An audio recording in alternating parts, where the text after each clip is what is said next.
ನಮಸ್ಕಾರ, ವಿದ್ಯುತ್ ವಾಣಿಗೆ ಸ್ವಾಗತ. ನಾನು ಅಂಕಿತಾ. ರಾಜ್ಯ ಸರ್ಕಾರ ಅಧಿಕಾರಕ್ಕೆ ಬಂದ ನಂತರ ಗ್ರಾಹಕರಿಗೆ 200 ಯೂನಿಟ್ ವರೆಗೆ ಉಚಿತ ವಿದ್ಯುತ್ ಪೂರೈಸುವ ಗೃಹ ಜ್ಯೋತಿ ಯೋಜನೆಯನ್ನ ಜಾರಿ ಮಾಡಿತ್ತು. ಆದರೆ ಈ ಸ್ಕೀಮ್ ಹೆಸ್ಕಾಂಗೆ ಸಂಕಷ್ಟವನ್ನ ತಂದಿದೆ.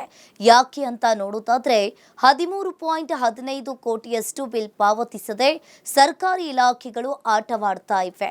ಹಲವು ತಿಂಗಳುಗಳಿಂದ ವಿದ್ಯುತ್ ಬಿಲ್ ಬಾಕಿ ಇಟ್ಟುಕೊಂಡಿರುವ ಇಲಾಖೆಗಳ ಪಟ್ಟಿ ಮಾಡಿಕೊಂಡಿದ್ದು, ಅಂತಹ ಸರ್ಕಾರಿ ಕಚೇರಿಗಳ ವಿದ್ಯುತ್ ಸಂಪರ್ಕ ಕಡಿತಗೊಳಿಸುವ ಅಭಿಯಾನವನ್ನ ಶುರು ಮಾಡಿದ್ದಾರೆ.